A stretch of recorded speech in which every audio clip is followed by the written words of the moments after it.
Ummata keenya amantaa musliimaa qabdan mara keessaniif Ramadan Kareem isiniin jenne barri soomanaa barri kabajamaan barri eebbaa kun bara nagaa bala bilisummaa bara du'aan keessan kadhaan keessan hundinuu waaqa keessan biratti dhaga'amu waggaa kanas immoo waggaa sattaanu biyya keenya keessatti nama waliin kabaju waaqayyoon waa godhu bagattiin isin geessiniin jenne namichi kun nagaa nu gaafachuu maal ta'e irra jettanii akkasin ngungumne abdii guddaan qaba nagaa isin gaafachuu ndagan daawwattootaaf dhaggeeffattoota qaanqee show ashama akka moottan nagaan keenya jaalalaa oromummaa bakka isin jirtanitti guutee cambalaq jedhee har'as isin qabu akka mooltan re'eedhaa fi hoolaatu marga waliin dheeda korbeessi reetti kunis baay'eedha hoolaanis baay'eedha utuma marga waliin dheeduun beektu warri baadiyyaa keessatti guddattanii waliin marga dheedu korbeessi hoolaa korbeessi reettis hundumaan isaanii jiru keessa korbeessi reetti kun unuma waca wanticha gaafa barbaadu unuma obobusa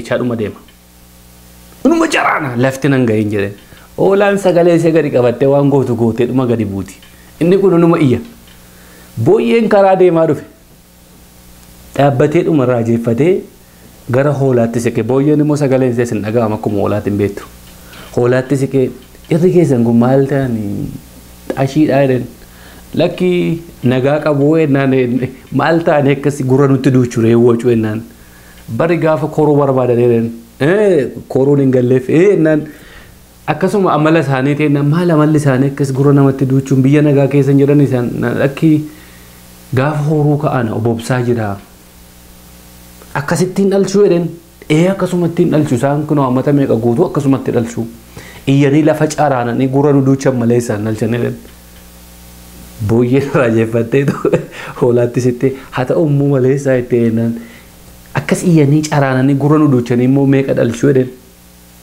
korbeessa hoolaa lama dhalchuu jedheennan yoo baay'ate immoo sadii jedhan lama yookaan sadii akkasiyyuu jetteen booyyee dheeren kanumaaf gurra nu duuchuu jedheennan maarree nuyyuu jirra sagalee keenyatu namni tokko hin dhagahin sagal kan dhalchinu sagal kan dhalchinu jetteen jedhan Abba miyadi na sangadere Terroris bilisumadu makajele Mamnu dorsi sarre ormi kana bobo kise kormi Mamnu dorsi sarre ormi kana bobo kise kormi Abba miyadi na sangadere Terroris bilisumadu makajele Mamnu dorsi sarre ormi kana bobo kise kormi Mamnu dorsi sarre ormi kana bobo kise kormi Abba miyadi na sangadere Tadeti amatu Abba miyadi nasa alele Dina biyabas Abba miyadi nasa alele Keroja jaleko Abba miyadi nasa alele Kumala mibas Abba miyadi nasa alele Keroji nidi sumadu makajele Mamnu dorsi sarre ormi kana bobo kise kormi sagantaa keenya guyyaa har'aa qabannee gama keessan dhumneerra keessummoota ni qabna keessummoota babbareedoo qaqqaali gara keessummaa kootutu hin deemin dura warroon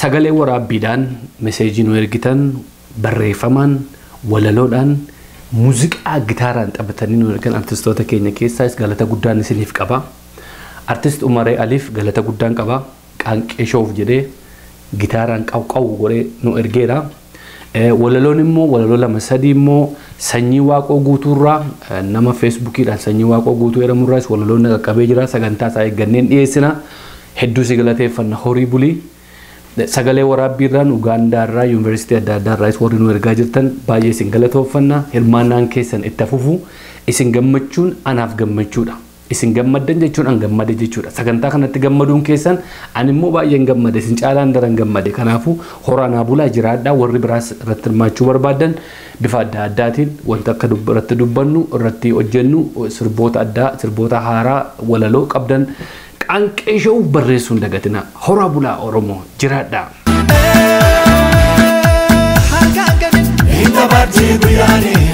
Inta barti guyane Bokan biya robe Sile finangato Wanam to yadi Borwanta ubetu Bokan biya robe Sile finangato Wanam to yadi Borwanta ubetu Harganganin Inta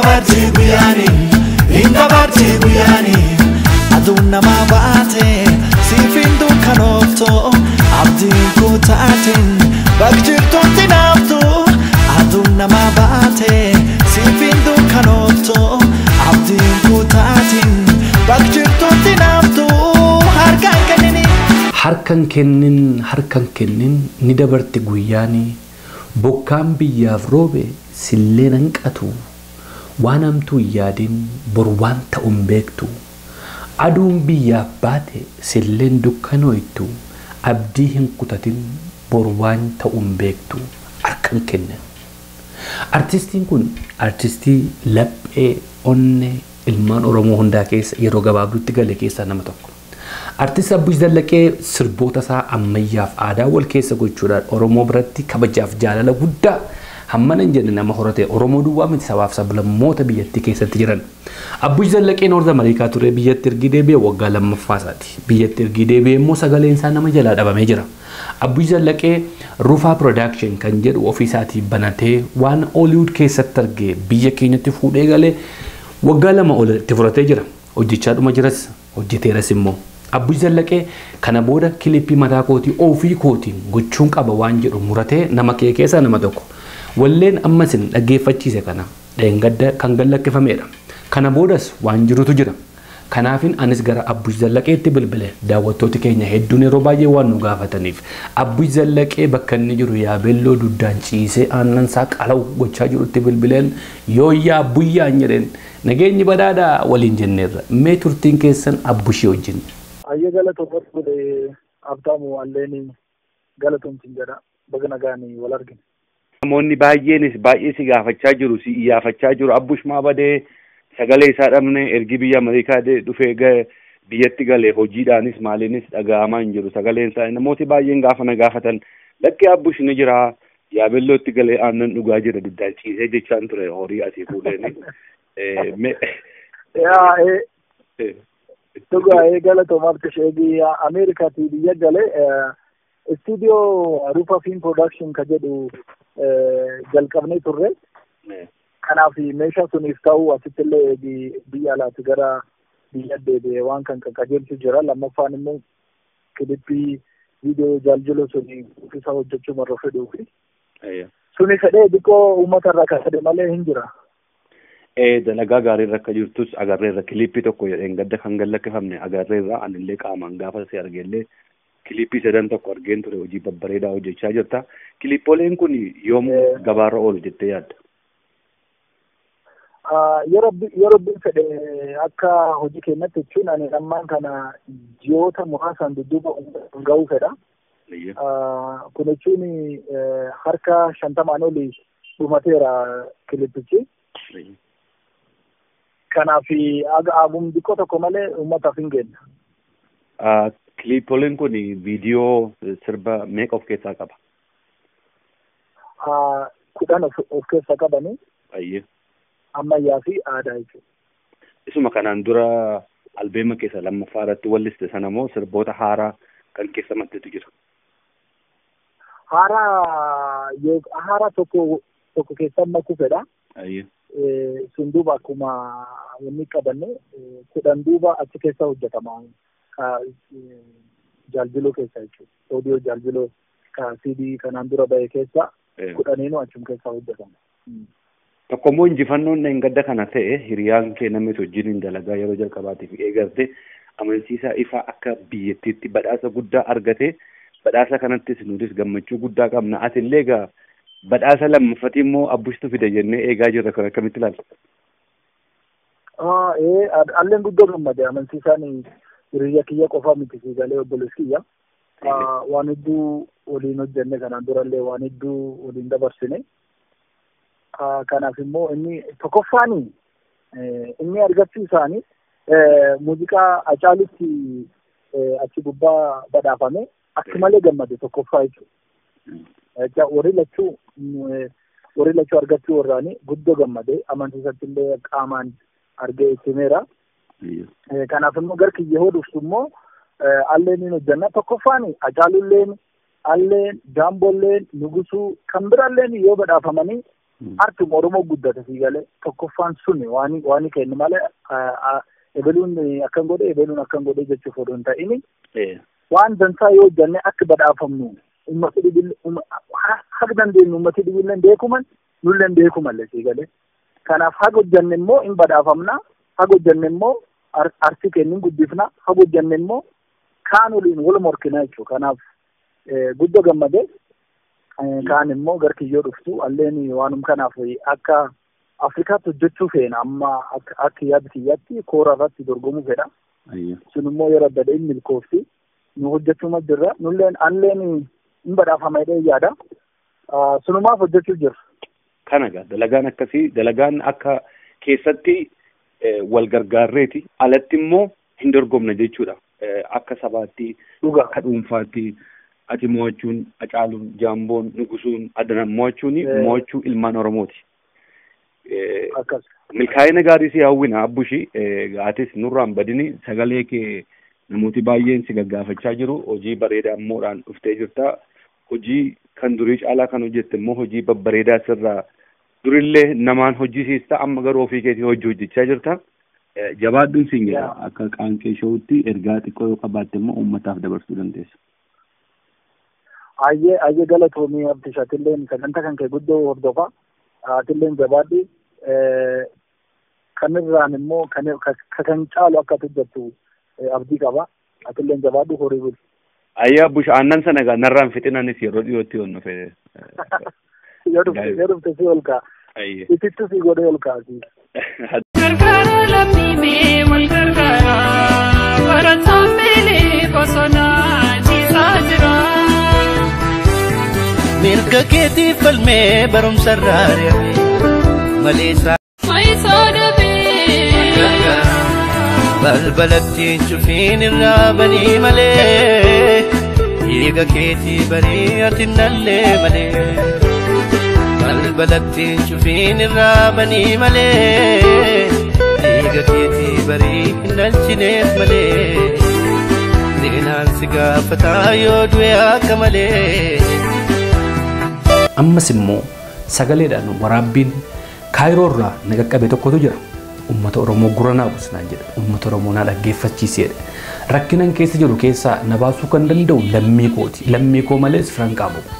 Fira waan hin qabneef biyya ormaa keessa jira. Baatii ja'a guuttadheeraa baatii ja'a guutee biyya ambaa keessatti rakkina guddaarra jira. Maaloo uummata Oromoo biraan sagalee koo naa ga'e kan jedhetu jira. Innis qeerroo Fiqaaduu Shumataati. Fiqaaduu Shumataa hedduun keessan hin beektan. Oromoo protestii gubbaatti harka ol qabee kan jiru surraa naboodaa kana kan agartan Fiqaaduu Shumataati.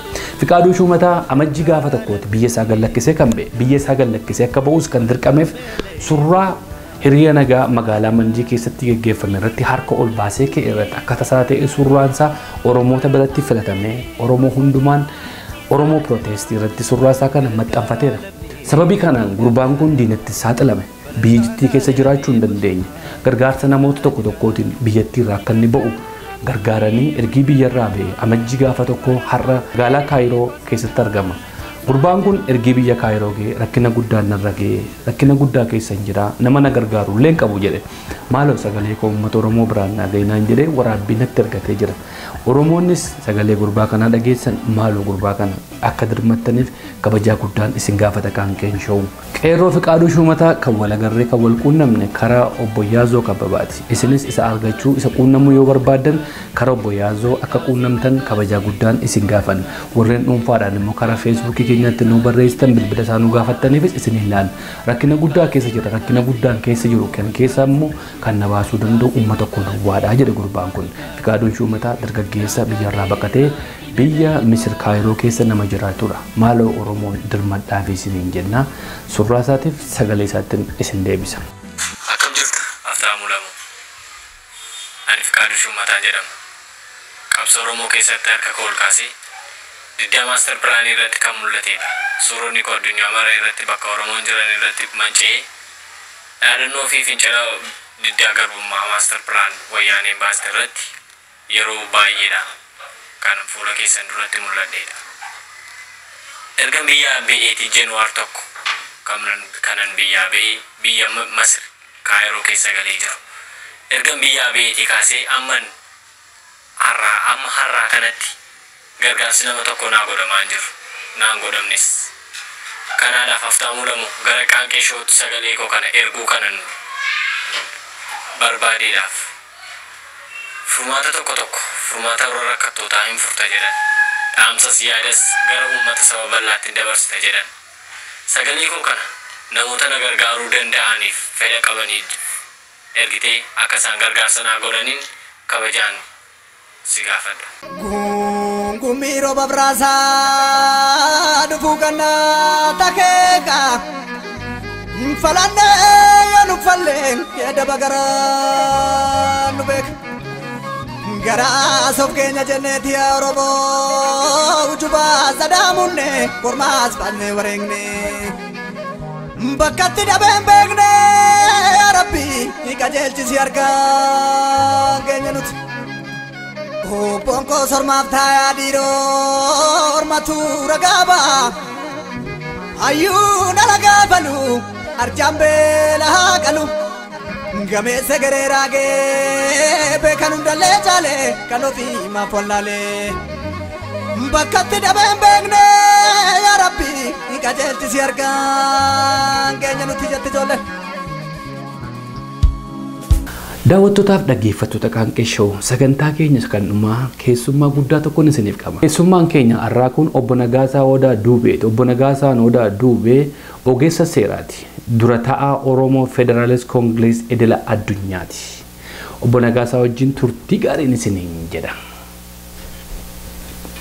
Dura dursee obbo Nagaasaa afeerraa Qaanqee Show si godhe simattee asitti argamuu keetiif hedduun si galateeffadha. Naafferuu keetiif horii bulu.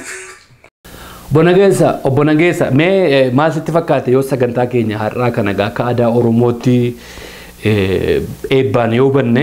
Ati waaqi abbaa waaqi ardaa hamee bokko hadibbee dhugoo hagarba annoo waaqi Oromoo gurraachaati nu dhageettu nu owwaadhu ha olii oliin nu hanqadhu ha gadii gadiin nu hanqadhu ha dalla lamaanii achumaan nu hanqadhu barri nagaya bariin nagaya ha heerumtu nagaya ha fuudhu nagaya guddaan nagaya diqqaan nagaya ardaan nagaya jilli nagaya Doorin nagaya, Raabi nagaya, Gadaan nagaya, Jadhaabi nagaya, Waaqa nu nagees, Waaqa nu nagees. Hedduu galatoomii obbo Nagaasaa mee dura dursinee torban darbe keessa waajjirri keessanii Oromoo Federaalist Koongirees Idila Addunyaa magaalaa Lakkuu Minisootaa keessatti baname irratti baga gammannee baga gammaddaniin jechuu barbaada. Mee teessoo kana bakka waajjirichi argamu teessoo isaatiif bilbila isaatii fi yeroo itti bantan sa'a isaa immoo daawwattoota keenyaaf yoo nu ibsiteef. Waajjira State Minisootaa keessatti magaalaa Minneapolis keessa waajjira bannee jirra. North Minneapolis diddamii tokko duwwaa Plymouth Avenue North Minneapolis Minnesota 55411 2100 Plymouth Avenue North Minneapolis Minnesota 55411 adreesiin isaa akkasi lakkoofsi waajjiraa immoo 116 fuluurii jalqabaarra 116 jechuu lakkoofsi office number kanaafu achuma buildingin kun Minneapolis Urban League warra jedhamu nurraati ka arganne kanaafu Oromoonni bakka maraahu waajirri Congress Federalist Oromoo Idila Addunyaa asitti banamuu isaa beekee keessattuu Oromoonni magaalota Lakkuu keessatti argamanu bakka kanan nu argamuudhaan waajirri kun ganama sa'a 8 irraa haga sa'a 1 banaadha 8 am irraa haga 1 pm banaadha guyyaa 5 torban keessa guyyaa 5 Monday to Friday 8 am to 1 pm banaadha jechuudha. Saturday guyyaa guutuu banaadha. Sochii yookaan qabsoo Koongireesiin Federaalistii Oromoo biyya keessaa gaggeessaa jiru kana bira akka dhaabatanu faayinaanshalii akka deeggaruudhaan ammallee miseensa gurmuu kanaa ta'uudhaan gurmuun kun gurmuu deeggartootaati. Amma miseensa dhaabaa biraa dhaaba sanii ta'uu qofa ta'uu adoon ta'in asitti akka deeggaraatitti.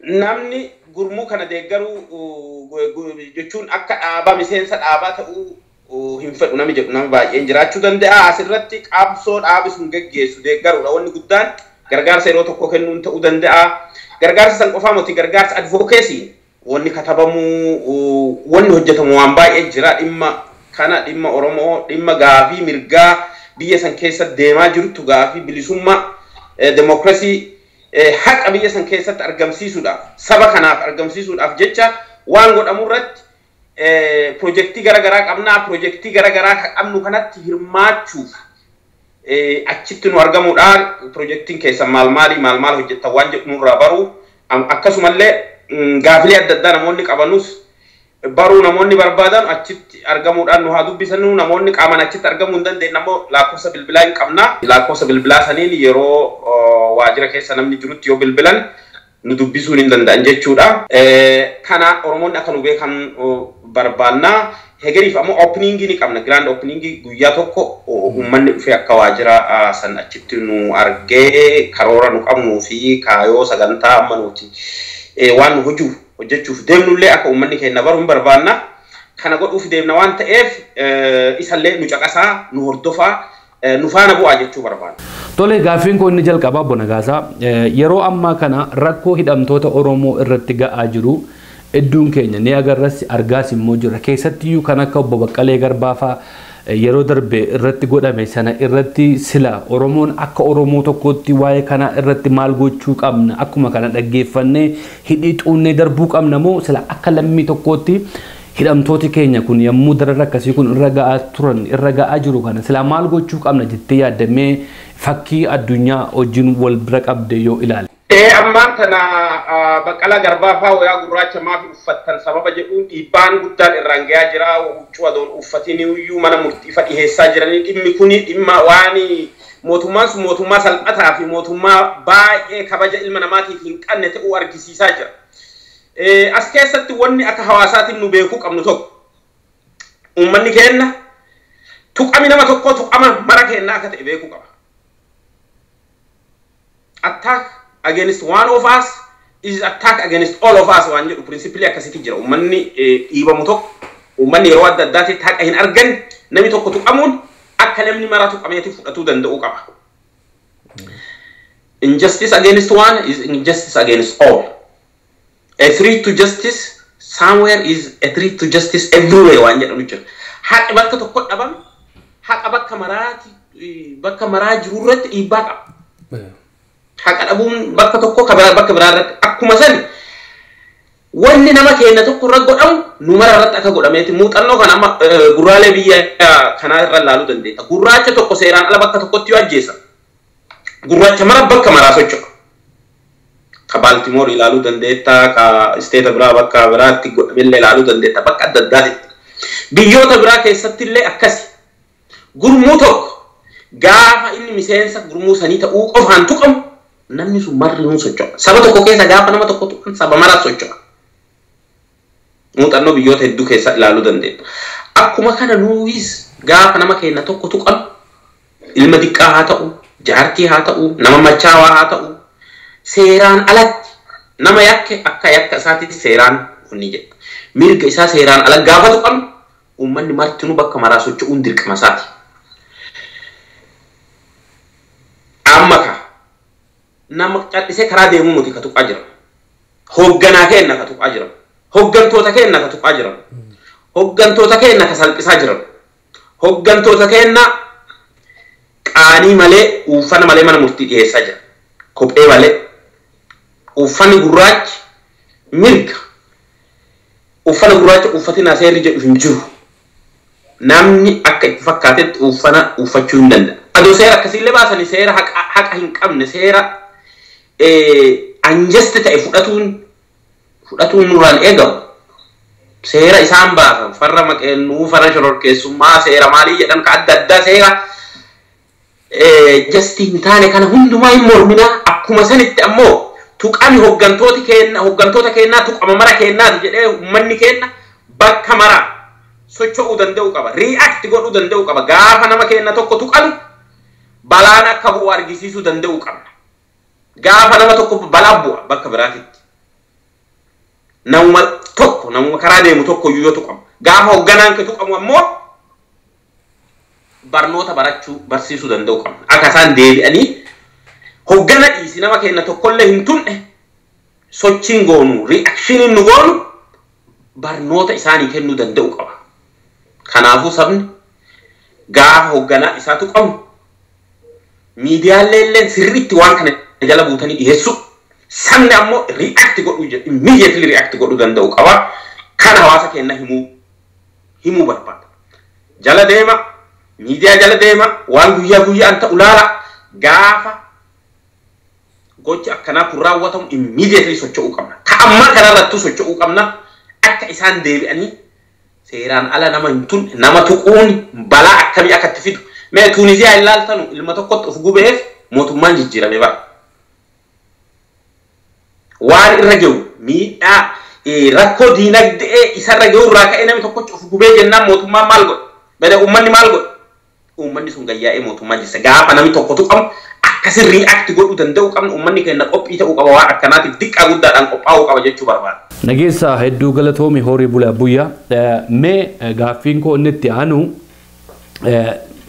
hanga ammaatti diyaaspooraan Oromoo akka Oromootti biyya alaa keessa jiru kun maal godhe wanti nuti hin godhinoo maaltu jira wantooti godhaman kun immoo barbaachisummaan isaa qabsoo biyya keessaaf maali gabaabsitee yoo nu ibsite. Namoota yaada ala kana deddeemu tokko tokko jira. Biyya alaa kanatti hiriira bahuuni mootummaalee alaa kanaan wal dubbatanii dippiloomaasii hojjechuun gatii qabamu hin qabu waan jedhu xiqqoo laaluu barbaada. Maaliif jennaan hawaasi keenya gizee hedduu waan jedhu jira. Yeroo tokko tokko namoonni gariin akka waan mootummaan biyya biraa mootummaa san aangoo irraa buusee aangoo nuu kennu itti fakkaate yoo hiriira baanee waa tokko waan akkasii eegan hiriira bahanii bakka mootummaan biyya kanaa mootummaa san hin fedhu jedhee nurraa buusaa yookaan ammoo United Nations mootummaan gabbooman mootummaa san aangoo irraa buusee waan aangoo nu qabachiisu warri itti fakkaatu jira sun dogongora. Mootummaan asii ka'e namni bakka keessii qabsaa'u hin jiru mirga kee falmatte malee namni dhaqee mirga sii falmu hin jiru haga fedhe yoonni si jees haga fedhe waan fedhe yoonni si godhe namni tokko akkanuma lafaa ka'ee sibira hin dhaabatu namni tokko sibira dhaabachuuf qaraati ofii dubbachuu ati walii dhukkubsachuu uummata kee keessaa yoo xiqqaate persentiin hanga ta'ee diduu danda'u mormuu danda'u qaba. Tokko uummanni alaa akkanumaan lafaa ka'ee mootummaan biyya biraa dhufee mirga keenya dhugaa keenya nu dhaggee nu murteessee yookaan immoo aangoo nu qabsiisa jettanii yoo yaaddan ta'e kun dogongora kana beeka. Inni lammeessoo ammoo diplomatic relation nu goonu yookaan ammoo hariiroon biyyoota adda addaa irratti dhaabbilee jaarmiyaalee idil addunyaa adda addaa waliin goonu wamaa gatii hin qabu bara meeqa hiriira baane maal gatii qaba akkasi goone maal gatii qaba itti himanne itti iyyanne maal gatii qaba warri jedhus jira kunillee dogongora hin dogongorina. Fakkii tokko isinii kenna galaana gurguddaa laala galaana akka Abbaayyaa jedhamu kana fa'a yookaan Abbaayyaa laga Abbaayyaa kana galaana Abbaayyaa kana laala galaanni kuni hundee irraa gizee ka'uu hagas hin jiru galaana adda addaati itti makamee jira Dhedheessaan itti makamee achiin kabiraa itti makamee lagi adda addaati diqqaan itti makamee galaana guddaa ta'e qabsoollee akkasanii dhimmi dippiloomaasii waan galaana tokko sunillee dhaqee galaana guddaa makama. Ka biyya keessa hidhamu suni ka achi karaa nagayaatiin falmu wanni tokko itti makama. Sirna san keessaa ka mormee bahu jira. Dhimmi akka amma qormaata baay'ee kun barataan achi socho'u kun ka barata akka qophaa waan buusu. Ka sirna san keessaa bahu jira sun itti dabalamee rooliin gahee miidiyaan taphatu itti dabalamee ka humnaan waa godhullee itti dabalamee diinagdee irra dhiibbaan goonee jiru itti dabalamee gaafa diinagdeen isaa kufu gaafa rakkoon diinagdee isa qunnamu achi keessa mufatee hawaasi bahu jira kun cufa waliif dabalamee mufiin adda addaa waliif dabalamtee sochiin alaagoon sababa sochiin Oromoo barana deemeetiin investoroota meeqa biyya sanii dhiisee ba'ee jira. Investimentii biyya sanii goona jedhee ka dur yaadaa ture meeqattu hanqifatee hafee jira kun cufti diinagdee biyya sanii irra diinagdee irra kan goonu hawaasummaa irra dhiibbaan godhu siyaasa irra dhiibbaan godhamu humna waraanaa irra dhiibbaan miidiyaan godhu siyaasaa adda addaa ka biyyoonni alaa dippiloomaasii irra godhamu mootummaan kun adaa mootummaa akkas uummata isaa fixu ka jedhu namni hedduun ka duri isaa dubbatu ka irraa hin dubbanne jira beekin caddisa waan dhibii godhuullee dhabatu irraa caddisa adaa warri kun bineensa uummata fiitu akka ajjeesaa jira jedhee mootummaallee irraa deebi'u jira beek miidiyaan alaa ka argu jira beek haa dabarsuu dhiisuu malee kun hundu walitti deebi'ee galaana guddaa ta'e mootummaa san fudhatee mootummaa saniin deema. Yaaliinii fi carraaqqiin adda addaa ka bakka godhamu kun hunduu fudhatee deemaa malee waan takkaa qofaa karaa tokkocha qofaa jedhamee yaaduun sirrii moti. Inni kun cufti walitti dabalama waan ta'eef dhiibbaa alaa goonu kanallee dhiibbaan kun uumaa faayidaan qabu jennee laaluun sirrii moti. Kanaafuu inni gama dippiloomaasii dhiibbaan godhulleen galaana xixiqqaa keessaa tokko akka ta'e beeka. Kophaasaa fuudhee mootummaa san nuun kuffisu. Garuu bakka yeroo sochiin jiru yeroo uummanni achi iyyachaa jirutti iyyinu asii iyyin gurratti qabanii caqasan. Asi keessa maanti jira kan? Iyya iyyitu san akkaataa ittiin iyyattu beekuu danda'u qabda. Namni qawwee dhukaasu tokko waan dhukaaseef waan qawwee qabateef namni cufa nama ajjeesu. Ka dhukaasee argatu jira kan arganne jira. Ka takkuma dha'ee ajjeesu jira ka ammoo madeessu jira. Akkuma san ammoo iyyansi nu iyyinullee iyyansa akkamii iyyatu jira. Himata beennee jirra. Haala kamiin iyyachuu jira tun cufti qorannoo of danda'e barbaaddi. Asirraa uummanni keenya qorannoo godhuu barbaachisa. Riisarchii dalagachuu tireeningii adda addaati workshooppii adda addaa godhanii dhagattee haala kamiin iyyannoon nu iyyannu dhiibbaa fiddiin eessarra dhiibbaa fiddiin hunduu waan barbaachisuuf tuffannee dhiisuu miti asiteennee qawwee dhukaasuu hin dandeenyu asiteennee akka warra achitti hiriira bahuu hin dandeenyu asiteennee asitti hiriira bahuu dandeenyu asiteennee waan asii hojjechuu dandeenyu. Gama kana maaltu hojjetame maalti hojjetame gaafii jettu na gaafattee isii sii deebi'e. Haga ammaatitti uummanni keenya yeroo adda addaatti hiriira bahee jira, sagalee ofii dhageessisee jira, waan hedduu godhee jira, gamoo waan hafee jira. Advokeesii biyya alaa keessatti fakkeenyaaf yeroo ammaa kanatti dhaabbileen akka Human Rights League of Horn of Africa ka obbo Garumaan fa geggeessamu waan akka dokumentii gochuu, riippoortii baasuu, riippoortii katabuu hojjetanii jira. Dhaabni akka Oromiyaa Support Group kalandanirraa Dr. Turmaan fa geggeessamu nama ajjeefamuuf waan adda addaa yeroo katabu jaarsi sulleen amma guddatee dhatte.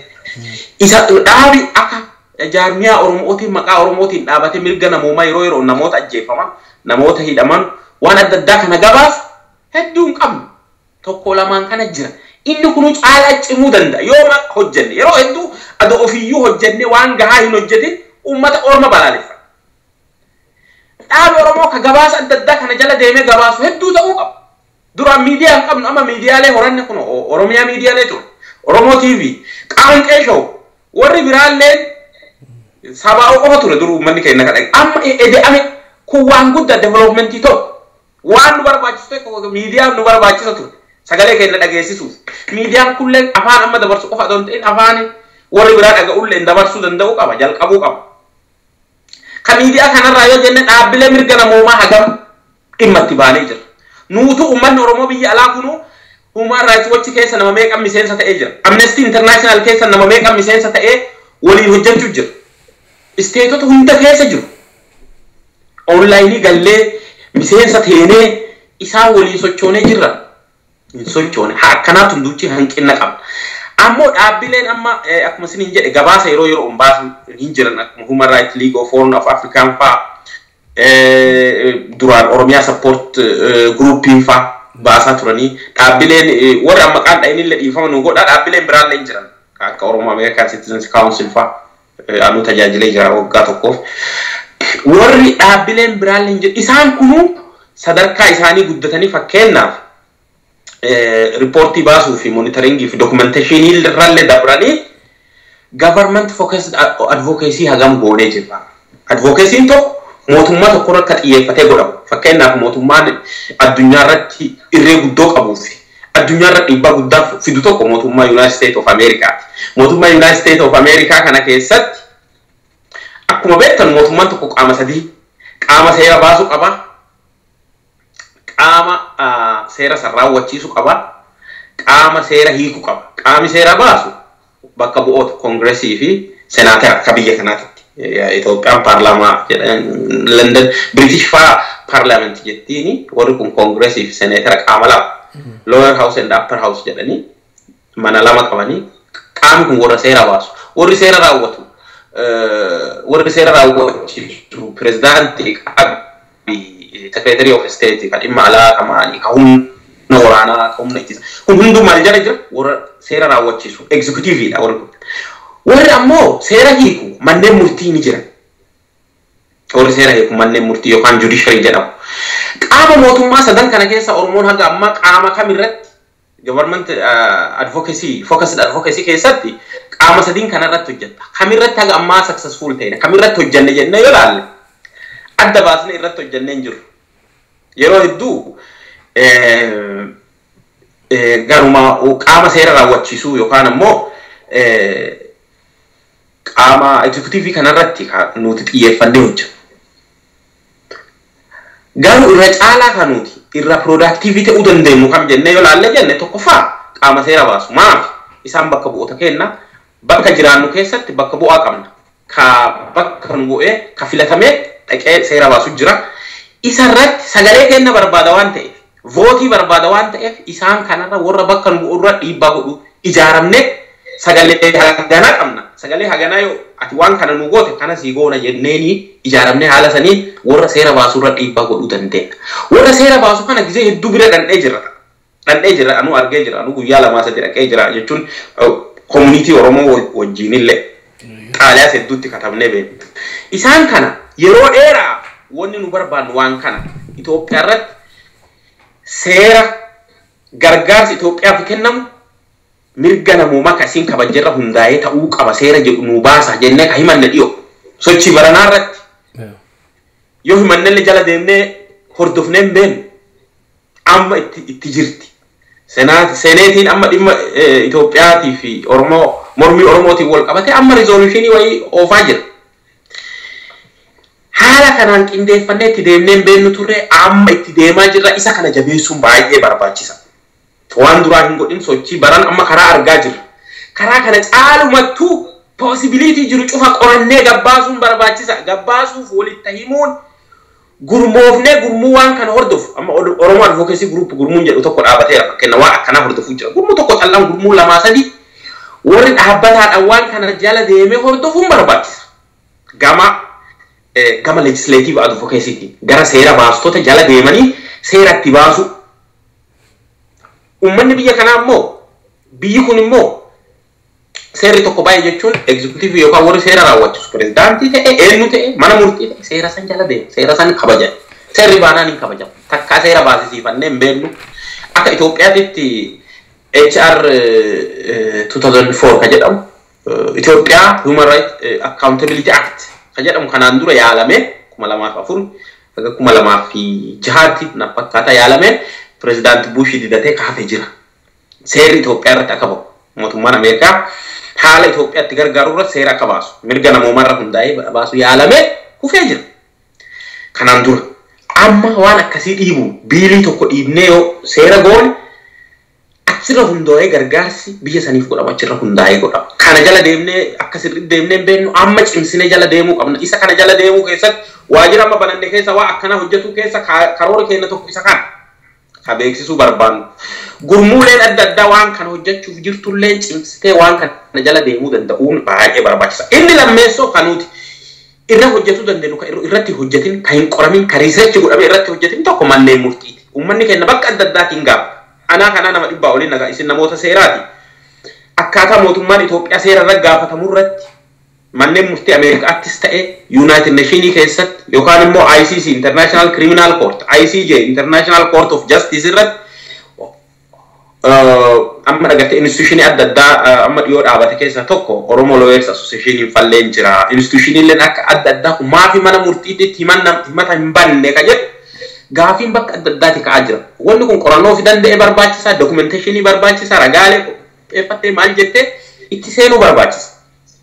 Inni kunillee ka assess ta'ee dhiyaatuu danda'u researchii gahaadhaan dhagatte waan irra hojjetamuu danda'u keessaa isa tokko. Inni kunillee gahaan irratti hojjetamee hin jiru haga ammaatti tuqamee hin beeku. Eeriyaan sun tuqamee hin beeku. Eeriyaa akkasii tuqamuuf maali? Dammaqinni uummataa, qophiin uummataa, riisoorsiin barbaadu. Gurmuun of ijaaree waan akkasii piroojeektii akkasii qabatee gadi bahu barbaachisa. Isaan kana jira, isaan kanarratti haga duraa jedhe san yaalamee jira, hagi yaalamin akkuma argitan banaa jira jechuudha. 75% waan hojjetuu dandeenyu hojjannee hin jirru tana beeka. Judiciary irra hojjannee hin jirru. Dhimma seeraan wal qabatee akkaataa manneen murtii irratti hojjannee hin jirru. kana ka hojjanne ngoon ijaarama dhaba gurmaa'uu dhaba fi dhimmoota kanarratti namoonni beekumsa qaban hedduu jira hin qabna uummata keenya ka beekumsa qabu garuu namni sun namuu hojii fi jireenya fi jala deema yaadee yoo jedhu kaani eegadhu jedhaatuma jireenyi isaa fuudhee isaan bada jechuu gurmaa'elleen riisoorsii gahaa waliin projektii akkana qabatee deemuun hin dandeenye nama of kennee deemuun hin barbaachisa jechuudha. Kanaafuu 25% qofa hojjenne haga amma percentii 25 qofa dhimma advocacy irratti ka hojjetamuu danda'u keessa hagas qofa hojjenne beeka. Maaf jechuun advocacy kun Namo UN farrat sadarkaa UN itti advocacy godhamu. Jaarmiyaalee regional organization ka akka AU ka adda addaa irratti haga sadarkaa mootummaa gamtoomanii waan hojjetamu keessa gahaan hojjetamee hin jiru. Jaarmiyaalee mirga namoomaatii fi jedhanuyyuu jala deemnee haga ga'a jala deemnee hin jiru. Guyyuma tokko fa wajjennee achirraa deemna jechuudha. Kanaafuu itti hirmaannee miseensa keessatti teenee isaan waliin irraa wabarannee waliin itti deemnee hin jiru. Dhimmoota kanarratti Oromoo diaspora bakka adda addaa fedhiin qabu uummanni keenya dhugaa dubbachuu. Akka malee fedhii qaba wareega malee hin baasa waa akkanaati jira baasa yoo ta'e projektii tokko hin baasa uummanni fedhii hin qaba uummanni keenya karaa kanatti uummata keenya ittiin boonna garuu karaa qajeelchinee wanti godhamu kana jennee akkasiin itti deemnee waan hin jirreef waan godhamuu qabu keessa harka 25 qofa goone akkasiin beekuu qaba uummanni keenya harka 75 hafe hojjechuudhaaf sammuu keenya reedii haa goonu itti haa qophoofnu jechuu barbaada. Mega finko iseduma waa'een qormaata yeroo ammaa biyyattii keessatti egaa yeroo darbe agarree qormaati jijjiirameera guyyaan isaas jijjiirameera innis fedhaniitoo hin taane dirqama irra ga'een jijjiiraniiru. Ammas adoolessa 4 haga 7 gidduutti kan kennanii egaa akkuma beekame uummati keenya hedduun amantaa musliimaa qaba yeroon isaa immoo yeroo soomana Ramadana kana wajjin wal cinaa qabee akkuma Ramadaanni hiikameen guyyaa muraasa booda kan qormaati kennamaa jiru. Ammas wanti kun ilmaan Oromoo irraan dhiibbaan ga'u jettee yaadda? Dhiibba guddaa Oromoo irraan ga'a. Mootummaan kun jalqabumaayyuu barataa ji'a 5 ji'a 6 mormii irra bahe. Mormiin kun dhabiinsa bulchiinsa gaariiti. Rakkoo kenna adoo jedhanu ka hidhame hin hiikanu. Ka ajjeesanii fi namoota ajjeese seeratti hin dhiyeessanu wata kan jijjiiramu. Inni dhugaa inni beekamuu qabu jarri kun yoo isaan jijjiirre malee wata akka jijjiiruuf hin deeman kan uummanni keenya sirrii beekuu qabu. Jarri kun wanni isaan qabu wata akka jijjiiruu hin danda'amu. Jara wal sakaalee jiru, jara sakaalamee jiru.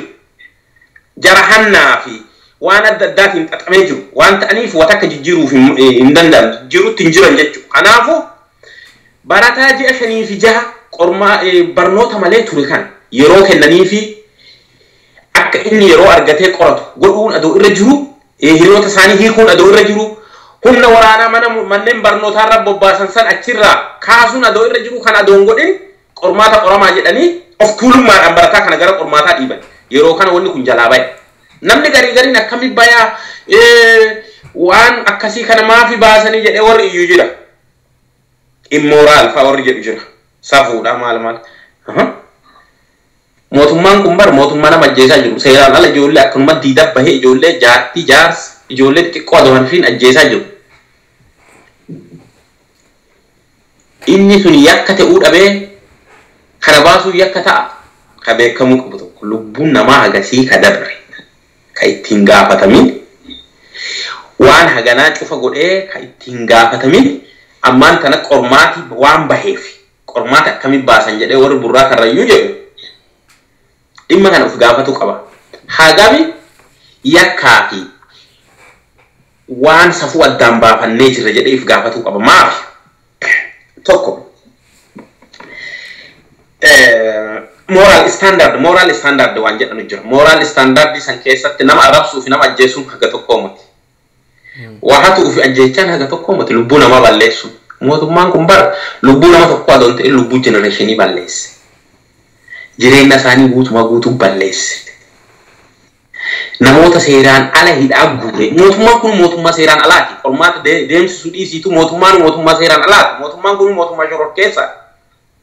Biyya san keessa shororkeessaan mootummaa san malee hin jiru beeka. Namni qawwee qabatee ummata shororkeessuudhaaf jecha kaayoo angoora turuudhaaf kaayoo fi galmaan gahuudhaaf jecha qawwee nama ajjeesu mootummaa san qofa biyya san keessatti ammaan tanatti qawweedhaan ummata of jala bulchuuf jecha qawweedhaan nama ajjeesaa jiru isaan qofa ummata of jala bulchuuf yaa gurraacha uffatinaa jedhee kana moota salphisaa jiru mootummaa san shororkeessaan isaan ka seeraan ala deemaa jiru isaan ka seera isaanii ittiin nama gabroomsuudhaaf seera jedhee baasa ittiin nama hawaasa keenya ittiin cunqursuudhaaf seera daheeffatee ka deemaa jiru mootummaa wayyaanee san kanaafu gochi akka barataan keenya adoo hin qophoofne qormaatatti hin seenne qophii gahaa malee akka inni qormaatatti hin seenne gochuuf fudhatame kun gocha quuqamtooti godhani jechuudha.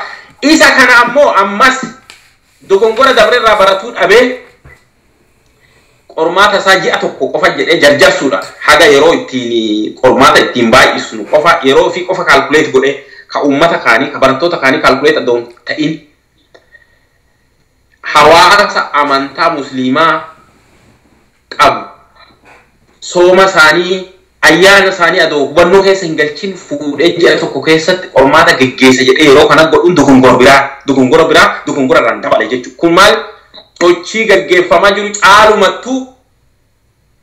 caalumattuu mormii itti hammeessuuf deema. Ammas gaafatamee jira. Yeroon kun gahaa miti yeroo gahaa barattootaa kenni jedhamee gaafatamee jira. Yoo ammoo takka murteesse han mootummaadha murtee kiyya hin jijjiiru ka jedhu ta'e itti salphatuuf deema. Isa kana jala muree dabruu barbaada. Ammas yeroo gahaa kennuu qaba. Gaafii barattoota deebisuu qaba. Humna waraanaa manneen barnootaa keessa yuunivarsiitii keessaa baasuu qaba. Akkasumallee ammoo barattoota hidhaman gadhiisuu qaba. Barattoota qofaa motii namoota sababa sochii kanaa hidhaman gadhiisuu qaba. Haga inni waan kana hin godhinitti mormii fi sochiin gaggeeffamu dhaabatuuf hin deemu. Isa kana mootummaan kun jala sararee beekuu qabaa dhaamsa jedhu dabarsuu barbaada. Obbo Nageessaa Odaa Duubee itti gaafatamaa Oromoo Federal Congress idila addunyaa gaaffiif deebii gabaabduu irra waliin goonetti hedduun gammada. Guyyaa biraa immoo sagantaa biraatiin walitti deebina jedheen abdii qaba. Yooyyaa horii bulii abbuyyaa nagaatti nuuf jiraadhu. Atilleen horii bulii habtaamu. Ulfaan ooyyoom.